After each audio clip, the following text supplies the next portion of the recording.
Hi guys, welcome back to my channel. मैं सुजाता जौहरी आप लोगों का अपने यूट्यूब चैनल पर स्वागत करती हूं। तो जो लोग मेरे चैनल को लाइक एवं सब्सक्राइब नहीं किए होंगे, लाइक एवं सब्सक्राइब कर दीजिएगा, बेल आइकन बटन पे प्रेस कर दीजिएगा ताकि मेरा नोटिफिकेशन आप लोगों तक सबसे पहले पहुंच सके। तो आइए आज मैं दिखाती हूँ कि मैं अपने मंदिर में प्रतिदिन पूजा कैसे करती हूँ। तो ये देखिए, सुबह का टाइम है, मैं नहा धोआ करके मंदिर में आ गई। उसके बाद से अपने मंदिर की पूरी सफाई कर ली, पूरा झाड़ू पोछा कर ली। झाड़ू पोछा का मैं वीडियो नहीं डाल रही हूँ। तो झाड़ू पोछा कर ली। झाड़ू पोछा करने के बाद ये देखिए, मैं पूजे की अपनी तैयारी कर ली हूँ भोलेनाथ को। और ये देखिए, फूल, सारा फूल इकट्ठा कर ली हूँ। और फिर ये जल देने के लिए 3 लोटे में जल है। एक सूर्य भगवान को देने के लिए, एक बाकी जो पौधा वहाँ पे है जैसे कि सभी वृक्ष है, बेलपत्र है, उनमें देने के लिए, और 1 लोटा ये जल हमें भोलेनाथ को स्नान कराने के लिए है। और ये देखिए, ये आचमनी पात्र है, इसे सभी देवता को मैं आचमनी करके स्नान कराती हूँ। डेली सभी देवता के कपड़े बदल करके स्नान नहीं कराने पाती हूँ। ये 15 दिन में एक बार सभी देवता का कपड़ा बदल करके उसके बाद से उन्हें स्नान कराती हूँ।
देखिए, मैं अपने घर में सभी देवता को, देखिए मैं अपने आप को नहीं दिखाने पा रही हूँ, मैं पूजा विधि ही दिखा रही हूँ कि मैं डेली पूजा कैसे करती हूँ। तो सबसे पहले अपने गणेश जी को इस तरह से चंदन लगा देती हूँ। उसके बाद से सभी फ़ोटो में चंदन नहीं लगाना चाहिए, इसलिए मैं सब फ़ोटो में चंदन नहीं लगाती हूँ मूर्ति में। और जैसे कि गणेश जी को लगा देती हूँ, भोलेनाथ को इस तरह से त्रिपुंड लगा देती हूँ डेली। तो इस तरह से हमें भोलेनाथ को त्रिपुंड लगा देना है। और त्रिपुंड लगाने के बाद से हमें गणेश जी का स्थान है वहाँ लगा देती हूँ। फिर जिस देवता को, देखिए ये लक्ष्मी नारायण हैं, तो इन्हें भी मैं थोड़ा सा चंदन लगा देती हूँ। और फिर इधर हमारे ये विष्णु भगवान हैं, इन्हें भी थोड़ा सा चंदन लगा देती हूँ। और फिर ये शालिग्राम भगवान हैं, इनको चंदन लगा दी। श्री काशी विश्वनाथ जी को चंदन लगा दी। और बाकी देवताओं को मैं इस तरह से चंदन नहीं लगाती हूँ, सिर्फ लड्डू गोपाल जी को इस तरह से चंदन लगा करके, जैसे कि भाव से आपको लगाना है तो आप यह नीचे में जैसे कि ऐसे राम जी को, ऐसे लक्ष्मण जी को लगा सकती हैं। तो इस तरह से हमें लगा देना चाहिए। उसके बाद से अपने गले में चंदन लगा लेना चाहिए इस तरह से। और तब हमें पूजा शुरू करनी चाहना होता है। तो मैं डेली सिंदूर नहीं लगाती हूँ, हफ्ते में 1 दिन, सिर्फ सोमवार के दिन मैं गणेश जी, लक्ष्मी जी, सभी देवता को सिंदूर लगा देती हूँ। माता रानी लोग को जितनी हैं, जितनी देवियाँ हैं, उन लोगों को हफ्ते में 1 दिन, मैं डेली नहीं सिंदूर लगाती हूँ, 1 दिन बस सिंदूर लगा देती हूँ इस तरह से। उन लोगों को लगाने के बाद से अपने मांग में हमें इस तरह से सिंदूर लगा देना होता है चढ़ाने के लिए। जैसे गणेश जी है तो उन्हें पीला फूल चढ़ा दी, लक्ष्मी जी हैं तो उन्हें रेड कलर का फूल चढ़ा दी। और सरस्वती जी के लिए यदि वाइट फूल मिल जाता है तो वाइट चढ़ाती हूँ, नहीं तो मैं कोई भी फूल चढ़ा देती हूँ। फिर हमारी माता ने जितनी देवी हैं उन्हें लाल फूल हमें अर्पित करना चाहिए। और बाकी देवता लोग को आप कोई भी कलर का फूल अर्पित कर सकती हैं। विष्णु भगवान को हमें पीला फूल चढ़ाना है। अभी सारे पूजा कर लिए तो फिर भोलेनाथ का श्रृंगार करूँगी। ये हमारे बजरंगबली जी हैं, इन्हें भी मैं फूल चढ़ा दी। और जितनी देवियाँ हैं सबको 1-1 लाल फूल डेली मैं चढ़ा देती हूँ। सुबह उठकर 4:30 बजे जब मैं मॉर्निंग वॉक करने जाती हूँ, उसी समय मैं फूल तोड़ करके ले आती हूँ। और कुछ फूल मेरे पतिदेव जी भी लेकर आते हैं। इस तरह से मैं डेली पूजा करती हूँ। तो मैं वही विधि आज आप लोगों को दिखा रही हूँ, आप लोगों के साथ शेयर कर रही हूँ। आप लोगों को मेरा वीडियो अच्छा लगेगा तो कमेंट करके हमें ज़रूर से बताइएगा।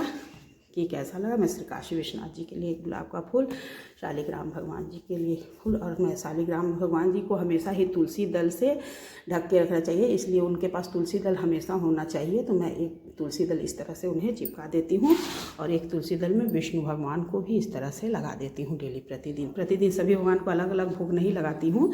जैसे एक जगह ही भोग लगा के रख दिया जाता है, और एक जगह सभी देवता के लिए भोग लगा कर रख दिया जाता है, और एक जगह आप लड्डू गोपाल के लिए स्पेशल भोग लगता है, क्योंकि हमें लड्डू गोपाल जी को अलग से स्पेशल भोग लगाना चाहिए। तो ये देखिए हमारे लड्डू गोपाल जी हैं, लड्डू गोपाल जी हैं।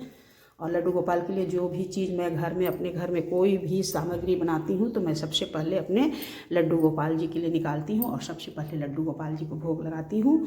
उसके बाद से ही मैं किसी देवी देवता को भोग लगाती हूँ। तो देखिए इनका भोग में तुलसी दल जरूर होना चाहिए। तो यदि तुलसी दल नहीं रहेगा तो इन्हें भोग स्वीकार नहीं होगा, इसलिए हमें इस तरह से भोग लगा करके और 3 बार हमें आचमनी कर देना चाहिए। तो इस तरह से हमें लट का श्रृंगार। तो भोलेनाथ को सबसे पहले यहाँ 33 करोड़ देवी देवता जहाँ है वहाँ एक धतूर का फूल चढ़ाती हूँ, एक धतूर का फल ले आती हूँ, इन्हें भी मैं यहाँ पे चढ़ा देती हूँ। और भोलेनाथ के ऊपर बेलपत्र प्रतिदिन यदि मिल जाता है तो ज़्यादा भी चढ़ाती हूँ, और नहीं मिलता है तो सिर्फ एक बेलपत्र भी मैं भोलेनाथ के ऊपर ज़रूर चढ़ाती हूँ। और भोलेनाथ के ऊपर चढ़ो तो पहले भोलेनाथ के ऊपर हमें पीला फूल ज़रूर चढ़ाना चाहिए। और पार्वती माता इधर हैं तो पार्वती जी के लिए हमें एक रेड कलर का फूल चढ़ा देना चाहिए, हमें फूल से श्रृंगार कर देना चाहिए भोलेनाथ का इस तरह से। उसके बाद से हमें थोड़ा सा उनके ऊपर अच्छे तरह, भोलेनाथ के ऊपर टूटा चावल नहीं चढ़ता है, खड़ा चावल चढ़ाना चाहिए। और फिर ये थोड़ा सा भांग, धतूर, भस्म, रोड़ी, अबीर, गुलाल, आप जितना चीज़ चढ़ा सकती हैं उतना चढ़ाइए डेली, उसमें कोई दिक्कत नहीं है। और ये देखिए मैं मदार का फूल, लेकिन मैं इनके लिए डेली धतूर का फूल, फल और मदार का फूल, बेलपत्र, पीला फूल, इतना मैं डेली ही इन्हें चढ़ाती हूँ। इस तरह से मैं भोलेनाथ का पूजा कर दी। और हमारी पूजा देखिए अब ये सभी देवता की पूजा में सभी को चंदन लग गया, फूल चढ़ गया, और अब दीपक दिखा। हे भगवान।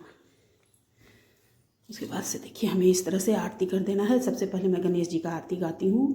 जय गणेश जय गणेश जय गणेश देवा, माता जाकी पार्वती पिता महादेवा, एक दंत दयामंत चार भुजाधारी, माथे सिंदूर शोहे मूसे की सवारी, 5 चढ़े फूल चढ़े और चढ़े मेवा, लड्डुअन के भोग लगे संत करे से।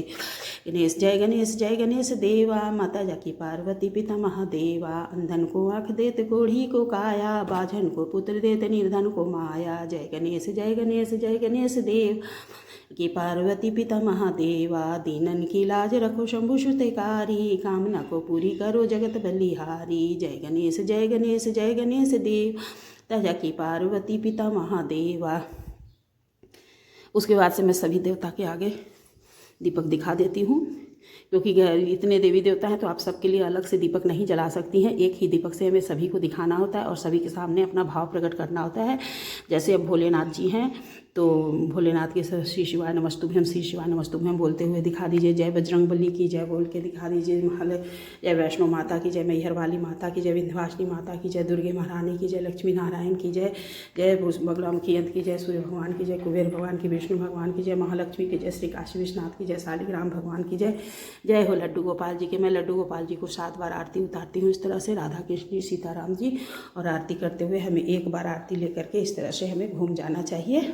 उसके बाद से हमें एक जगह आरती रख देना है इस तरह से, और हमें ऐसे 3 बार बुला लेना है, और अपने हाथ को भी धुल लेना है, क्योंकि हाथ धुलना बहुत ज़रूरी है। इस तरह से हो गया, सभी देवता के आगे ऐसे कर दीजिए, और फिर हमें लड्डू गोपाल जी को भोग लगा देना है। सब मेरा वीडियो गड़बड़ा गया, तरह से भोग लगा देना है। उसके बाद से हमें बैठ करके एक आसनी लगा करके और इस तरह से बैठ जाती हूँ कुछ देर के लिए। बैठ करके सभी भगवान का मैं ध्यान करती हूँ। जैसे कि बैठने के बाद में बैठ जाती हूँ, बैठ करके सभी देवी देवता के नाम लेकर के, जैसे कि जो भी है, जय लक्ष्मी जय गणेश की जय, राधा कृष्ण की, सीताराम सीताराम सीताराम सीताराम सीताराम, राधा कृष्ण राधा कृष्ण राधा कृष्ण राधा कृष्ण, जय माँ काली जय माँ काली जय माँ काली जय माँ काली जय माँ काली, ओम नमः पार्वती पते, ओम नमः पार्वती पते, ओम नमः पार्वती पते, जय बजरंगबली की जय, वैष्णो माता की, सभी देवी देवता की इसी तरह से नाम ले करके मैं थोड़ी देर 10-15 मिनट से बैठती हूँ। उसके बाद से मैं अपनी आसनी के नीचे इस तरह से प्रणाम करके, जब भी आसनी पे बैठिए तो आसनी के नीचे हमें इस तरह से प्रणाम करके उसके बाद से हमें उठना चाहिए। तो इस तरह से आसनी में प्रणाम करके मैं उठ जाती हूँ, और उसके बाद से मैं सभी देवी देवता से मैं क्षमा प्रार्थना कर लेती हूँ कि हे भगवान जी लोग, जो भी हमसे भूल चूक हुआ होगा उसे अपना दान बालक समझ के क्षमा करिएगा। और झोली फैला के भीख मांगती हूँ कि हे माता रानी, मैं झोली फैला के भीख मांग रही हूँ, झोली भरे रखिएगा और सुहागुना में रखिएगा, जो बाकी है थाला में रखिएगा। इस तरह से फिर मैं स्नान करती हूँ और ये हमारी पूजा इस तरह से हम सारे त्राहिमाम करके और फिर हमसे मेरी पूजा पूरी हो जाती है। देखिए सभी देवी देवता की पूजा इस तरह से हमारी प्रतिदिन की पूजा होती है।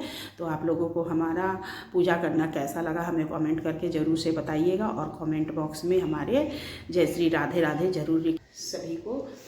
देखिए मैं पूजा करके रेडी हो गई। अब हम पूजा करके हम लोग मैं नीचे जा रही हूँ। हमारा मंदिर तीसरे मंदिर पे है मंदिर, इसलिए मैं यहाँ आकर के डेली प्रतिदिन पूजा करती हूँ। तो ये देखिए हमारा पूजा रूम है। और कमेंट में सब लोग श्री राधे राधे या जय माता काली लिखे। हमारे घर की मुख्य देवती देखिए माता काली हैं। देखिए जब पूजा ख़त्म हो जाए तो हमें जो भगवान लोग के आगे में भोग लगाए हैं उसे हमें 8-10-15 मिनट के बाद से जब पूजा हमारा समाप्त हो जाए तो हमें अपने भगवान जी का भोग उठा लेना चाहिए, दिन भर नहीं छोड़ना चाहिए। तो इस तरह से दिखाकर मैं भोग उठा लेती हूँ। और भोग उठाने के बाद में जल हमेशा लड्डू गोपाल जी के पास रहना चाहिए। और अभी का भोग तो लग गया, अभी दूसरी टाइम का भोग दोपहर में लगेगा, फिर शाम को इन्हें दूध पिला करके सुला देती हूँ। इस तरह से मैं लड्डू गोपाल जी की सेवा प्रतिदिन करती हूँ। और ये देखिए अब लड्डू गोपाल जी को जो नहवाई थी उस थाली का जो जल है और ये जो उनका कपड़ा है, अब मैं ये धुल लूँगी। तो ये जल मैं उठा करके तुलसी जी में डाल देती हूँ। यदि रविवार होता है तो फिर तुलसी जी के ऊपर नहीं डालती हूँ, नहीं तो प्रतिदिन हमें ये जल तुलसी जी में ही ला करके लड्डू गोपाल जी को जो स्नान का जल है वो तुलसी जी में हमें इस तरह से डाल देना चाहिए। तो मैं ये तुलसी जी में डाल दी। और फिर मैं लड्डू गोपाल जी का ये प्लेट रख दूँ। तो उनका यही था प्लेट है, इसी में मैं उन्हें प्रतिदिन स्नान कराती हूँ। और देखिए उनका वस्त्र धुल करके हम लोग टांग देते हैं इस तरह से प्रतिदिन। और फिर उसके बाद बस लड्डू गोपाल जी को डेली स्नान कराती हूँ और बाकी देवी देवता को 15 दिन में एक बार स्नान कराती हूँ। तो इस तरह से हमारी पूजा संपूर्ण हुई।